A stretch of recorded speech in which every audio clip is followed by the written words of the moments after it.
Well, hey guys, thank you to all my subscribers for coming back and supporting the channel. And if you're new here, welcome. Today we are talking about the Constitution of the United States, and we will also be discussing a little bit about George Washington and also U.S. currency and the formation of U.S. currency.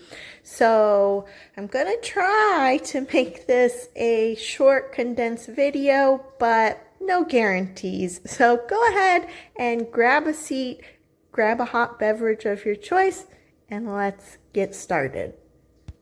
So before we start talking about the Constitution, there are a couple of people that I wanted to discuss, and this is a book that I came across, and I would have put it in my last video, but I didn't come across it until after I had made that video. This book is called Mumbette's Declaration of Independence. So we're going to talk a little bit about the Declaration of Independence first. And this woman's name is Mumbette. And she was a slave in Massachusetts. Now, if you watched my last video and you know something about U.S. history, the Declaration of Independence happened in Massachusetts, and the revolution started. The Revolutionary War started after that.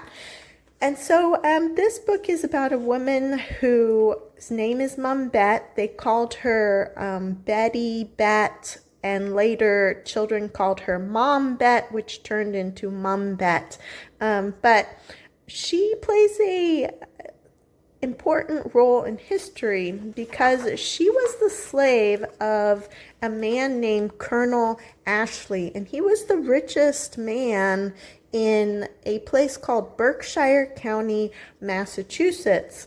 And he had a role in helping form the Declaration of Independence. So people gathered at his home to talk about political happenings and talk about the Declaration of Independence and how the colonists wanted to break away from England and the British monarchy.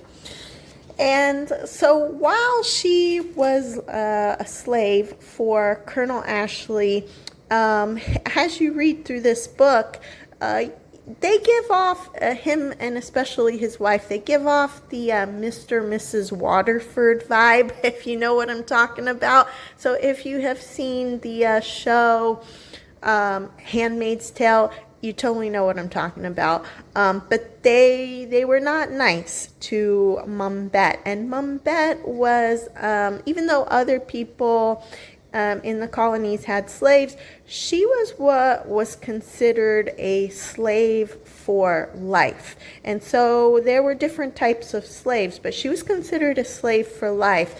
But she always dreamed about freedom. And she had a daughter. And historically, they're not sure if it was her daughter or her sister, but they believe it was her daughter. And in this story, it talks about her daughter. And so she, Mumbette, believed in freedom and being a free person one day. And she would often tell her daughter stories about being free. And she went through a lot of hardship as a slave, as you can imagine, and living and working for the Ashleys. But as she was working for them, she was able to listen in on some of the meetings that the revolutionaries people would have when they would meet at Colonel Ashley's home. And so one day they were discussing the Declaration of Independence, although they didn't call it that at the time. And there was a man there by the name of Mr. Sedgwick, and he was a lawyer, and he could read and write. And they tasked Mr. Sedgwick, because he was a lawyer, to write down these ideas they were talking about. They want him to draft it into a declaration. And so Mr. Sedgwick would write down the ideas that they had, and as they were talking, the men said, "The king means to take our rights away." And Mumbet wondered, do I have rights? And other men would say, he would make us slaves. And she thought, oh, you definitely wouldn't want to be a slave. And so they asked Mr. Sedgwick to write something down, and they said, mankind in a state of nature are equal, free, and independent. And when Mumbet heard that, she thought, am I free? Am I an independent person? Does this relate to me? And so then shortly after that, we presume through the story, the Declaration of Independence was made, it was posted, and the Revolutionary War had begun. And after the Declaration of Independence, there was a parade, and then for 7 years, the colonists' men, soldiers, they became soldiers, and they went to fight for their freedom. And Mumbet would often think, I would fight for my freedom. She thought I would do it just to be free, even if it was just for a minute. And so after the colonists broke away from England and British rule, the colonies formed their own constitutions, their own laws, if you will, and they went and they had a town meeting, and anybody in the town could go. Mumbet was there. She overheard what they said, and they said that all men are born free and equal, and she wondered, does that include me? And because Mumbet is a smart person, she ended up going on a grocery trip one day, and she passed by the house of Mr. Sedgwick. If you remember, he was the lawyer. And so she went up to him and she said, do I have the right to be free? Because this Massachusetts law says that all men are born free and equal. You wrote that, didn't you? And he said, yes, I did. And she said, do you believe it? And he said, yes, I do. And so she said, I want to be free. And how can we do that? And he said, well, I guess I'll help you then. And so he became her lawyer, and he went to court with her to help her become free person. And so he was like, you do realize that we may not win, and if we don't win, you're gonna be a slave. And she said, I'll be no worse off, so we might as well try. And so they did, and as you can imagine, Mr. and Mrs. Ashley, the colonel, they didn't like that. They got very upset because Colonel Ashley said, well, you know that she's my property. You know that. So I'm not just going to let her go free. She's a slave for life. And so the court case not only freed Mumbet because Mr. Sedgwick won her case, but it freed, I believe, 5,000 or more other slaves in the state of Massachusetts, her one case. And so not only did she get freedom for herself, but she got freedom for a lot of other people because the jury and the judge agreed with Mr. Sedgwick and Mumbet. And so in the end, she ends up leaving Colonel Ashley and Mrs. Ashley's house. And Mrs. Ashley got very angry when Mumbet won. And supposedly she said, well, I suppose I'll have to pay you wages now. And Mumbet was like, nah, I'm good. She was like, I'm out of here. And so she left. And good for her. And then at the end, it has an author's note, and it talks about Mumbet. She later picked her own name, Elizabeth Freeman, talks about her death. where she passed away. She was 85 years old when she passed away, and she was able to spend, after being enslaved for 30 years, she was able to spend the rest of her life as a free person, earning a wage, and she was able to spend her life with her daughter. I believe she married, and she was also able to spend it with her grandchildren. Now, the next book I wanted to talk about was George Washington and the General's Dog. It is a Dr. Seuss book. It is considered a beginner's book. I'm not sure what level it is. But I thought this was interesting. So it talks about George Washington and how much he loved animals. And specifically, he liked dogs. Now, George Washington had a farm, and he had many acres, and he had lots of animals. And from what I had read, he would go and take care of the animals in the morning just because he loved them so much and he loved to do it. And he had a dog kennel as well later on. Now, George Washington, he was a hunter. And so that's part of the reason that he liked dogs, because his dogs would help him while he was hunting.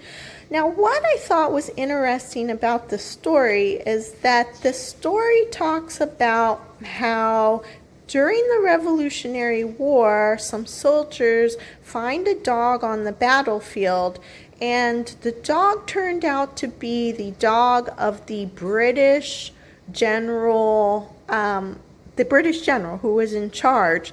And so the American soldiers brought the dog to George Washington, and it was supposed to be like a trophy. They said they found it roaming on the battlefield. Supposedly, George Washington cleaned up the dog, fed the dog, and instructed one of the soldiers, or a couple of the soldiers, to return it to the British general with a note attached from George Washington, because he said a dog is a very important thing to a person. And so he said, I know what it would feel like if I lost my dog. And so he's like, I'm not keeping it. We're going to give it back to the British general.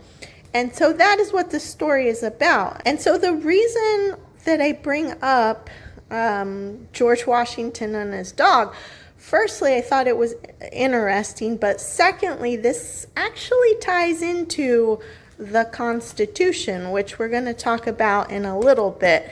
And so the reason why it ties into the Constitution is because, as I mentioned, George Washington really liked dogs, and he had hunting dogs, and he liked them so much he wanted to make the perfect breed of hunting dog.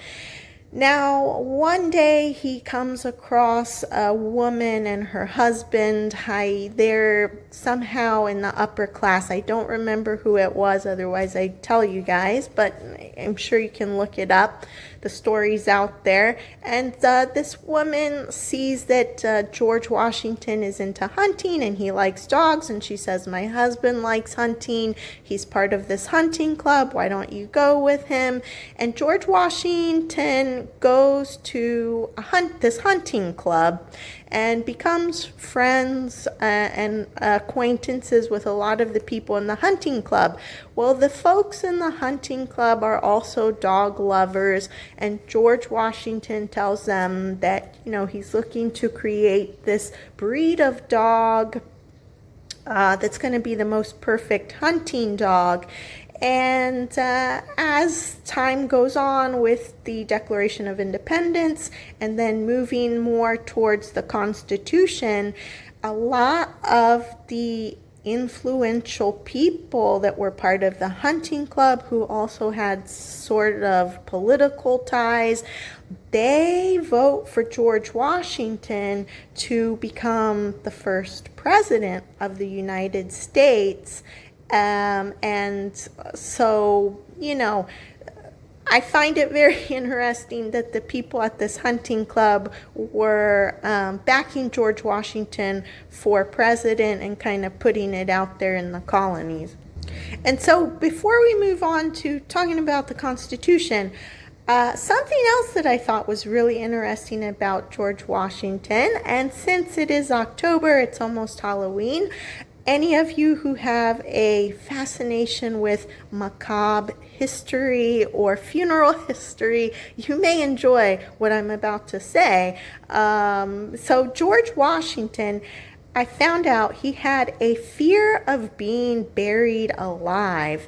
And you might think that's a bit strange. However, back in the day, if you know about mortuary history, I don't think it was uncommon for people to be afraid of being buried alive. But George Washington had such a fear of being buried alive.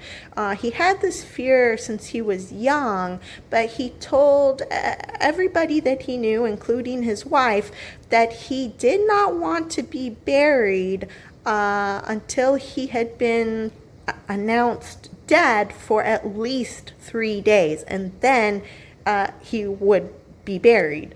And so he wanted everybody to be sure of that.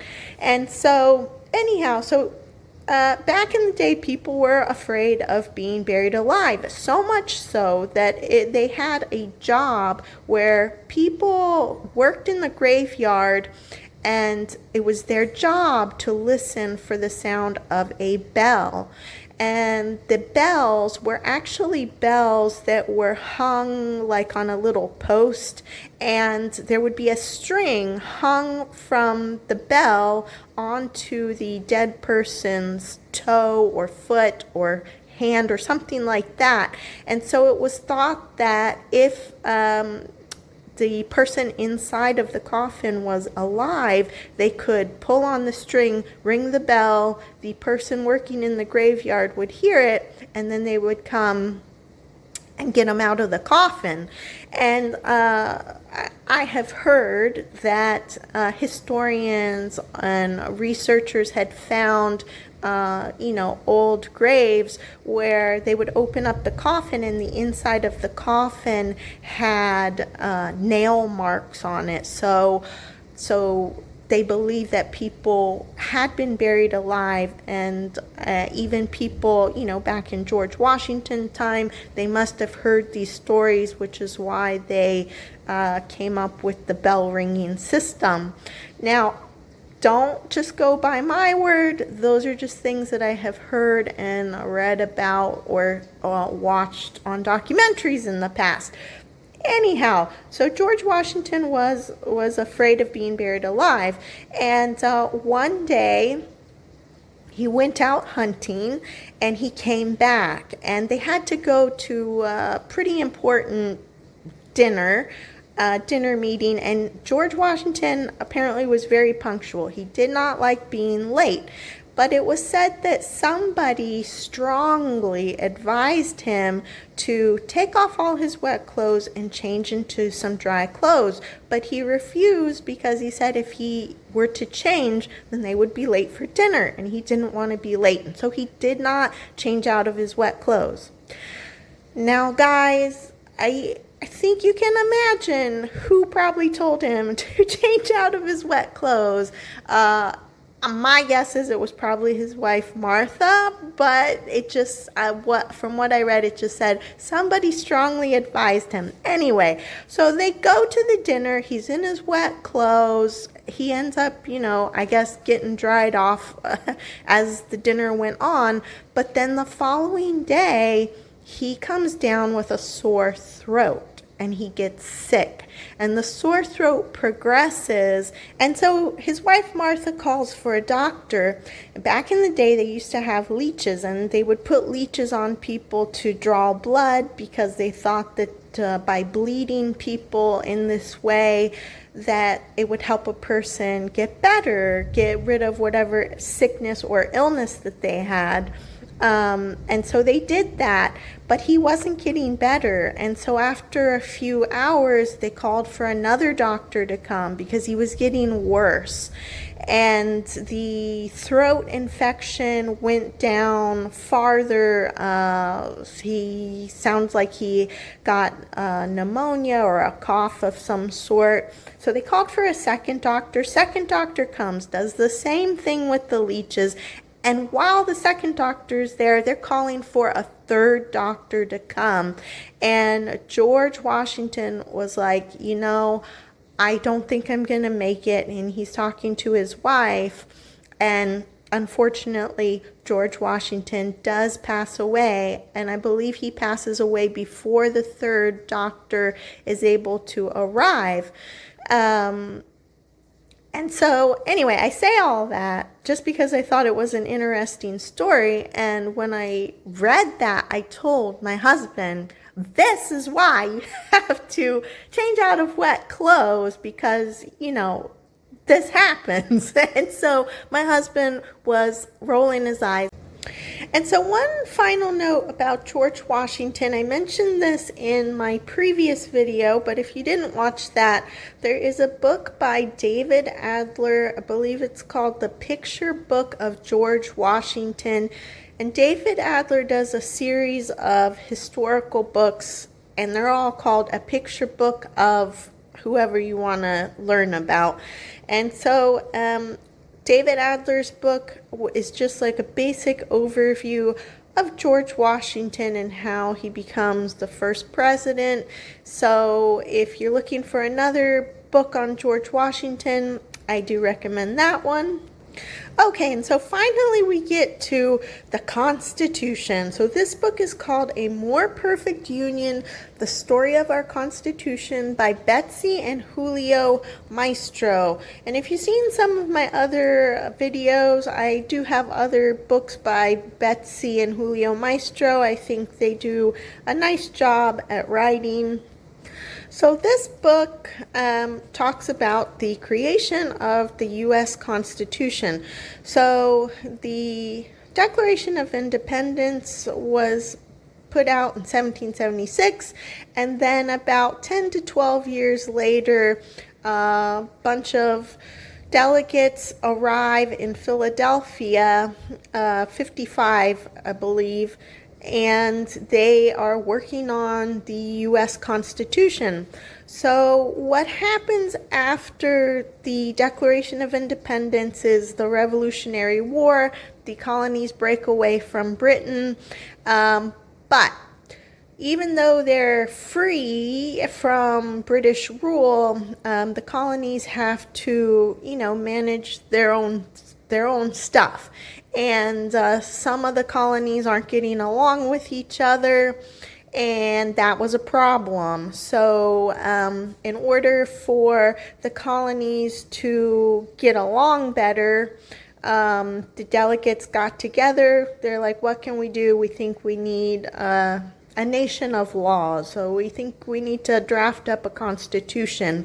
The other issue was that some colonies were wealthier than other colonies because I don't believe, I'm not 100% sure, but I don't believe all of the colonies had a crop or something that could make them money, and so some colonies did, and so they were wealthier than other colonies, and that was also an issue.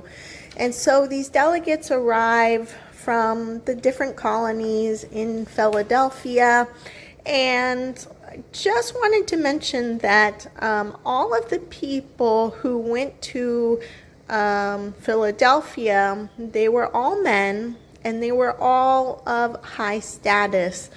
And by high status, they were lawyers or doctors or business owners. By business owners, I mean that they had farms or plantations, lots of property. So nobody was like a rural person who was at this meeting.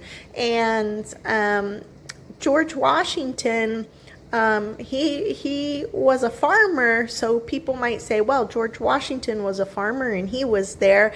Yeah, he was a farmer, I guess you could say. He had a farm, but he had people to run his farm. And I just mentioned that he had animals and he would take care of the animals. But let's get real, guys. Like, how many of you think George Washington was out there, with farm tools and sowing seeds in the ground? I don't think so. Not 100% sure, but I think George Washington had other things that he had to deal with, being a general in the Revolutionary War, along with other things. So anyway, I think it is important to note that these men were of higher status. They weren't rural people, and they were all men. There were no women who came to this meeting. And of the men, the delegates who came to talk about the Constitution, 30 to 45% of them owned slaves. And I bring that up also so that people realize, there were people there who owned slaves, and slavery was kind of a hot topic during the creation of the Constitution, because there were people who didn't agree with some of the things proposed, which would give all people freedom, but slave owners, they didn't like that. In fact, they wanted things put in the Constitution so that they could continue to own slaves. And one of the things that was put in the Constitution that I had read about was, I believe it was called the Slave Trade Article, and it said something to the effect that, like, after the Constitution was put in place, that Congress could not ban getting slaves from overseas, and that was supposed to be in effect for 20 years. So 20 years following the Constitution, like the writing of the Constitution. So I thought that was interesting. But anyway, so it goes on and it talks about how the people came to Philadelphia. And actually, it says in the book that the delegates came to Philadelphia in secret. And so it's kind of like, oh, well, why would they do that? Why would they have to, hide it, keep it a secret? And people might think like, oh, well, they're still, having issues with Britain. Actually, no, this was well after they had defeated Britain and the colonies were free.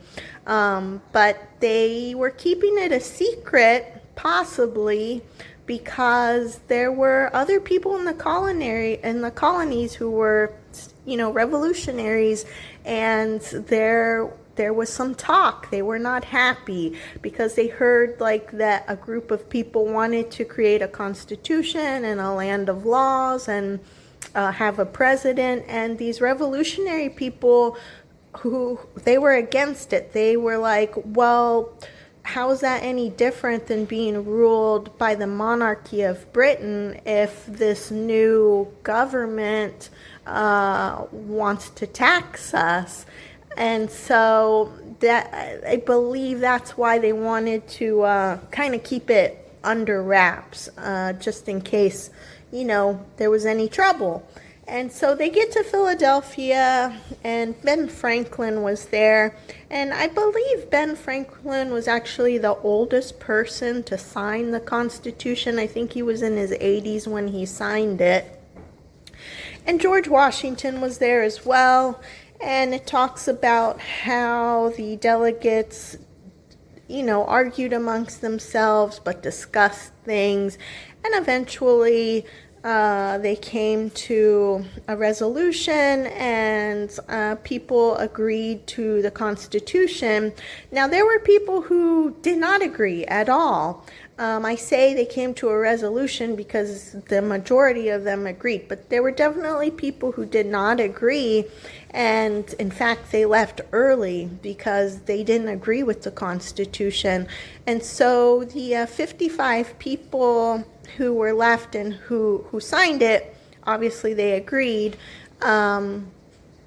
and so they signed it, and then it became made law, and then the Constitution had to be passed out to all the colonies, and so that the colonists knew, okay, this is the new law of the land, and we're all united now. All the colonies are united as one. And so that's what this whole book is about. I think that they do a nice job describing things and giving information. Speaking of the Constitution and money, I found this book called the U.S. Mint. And so my daughter had asked me over the summer, where did money come from? And I could tell her about ancient people and things that ancient people used to do, how they bartered and created money. But I didn't really know how the U.S. came up with their money, although I should, because I have visited the U.S., one of the U.S. mints before. But anyhow, I found this book, The U.S. Mint, The History of U.S. Money. It is by Everett Vox.